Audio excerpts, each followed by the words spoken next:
அவர் சிறையிலிருந்து வெளியிலே வருகிற பொழுது அந்த வெள்ளைக்கார அதிகாரிக்கு ஒரு செருப்பு தைத்து கொடுத்தார். அந்த அதிகாரி அவரிடம் பார்த்து, இது என்ன செருப்பு அப்படின்னு கேட்டார். இல்லை, என் நினைவாக நீங்கள் வச்சுக்கலாம் அப்படின்றதுக்காக நான் சிறையில் சும்மா இருந்தப்போ செருப்பு தைச்சேன் அப்படின்னார்.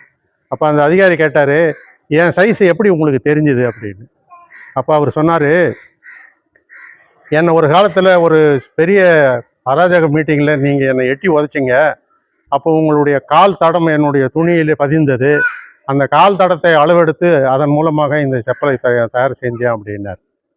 உடனே நெகிழ்ந்து போன அந்த அதிகாரி அந்த செருப்பை தன்னுடைய பொருட்களை வைக்கின்ற இடத்திலே அதை பத்திரமாக பாதுகாத்து அன்னைக்கு அன்னாடம் பார்க்கும்போதெல்லாம் அவர் கண்ணீர் விடுவாராம்.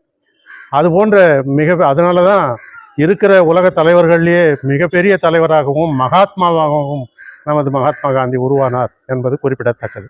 நமது இயேசுபிரான் அவர்கள் பொறுமைக்கு எல்லையாக திகழ்ந்து தனக்கு ஒரு கன்னத்தில் அறைந்தால் மறு கன்னத்தை காட்டுங்கள் என்றும் தன்னை சிலுவையிலே அறைந்த அனைவரையும் மன்னிக்குமாறும் வேண்டிக் கொண்டார்.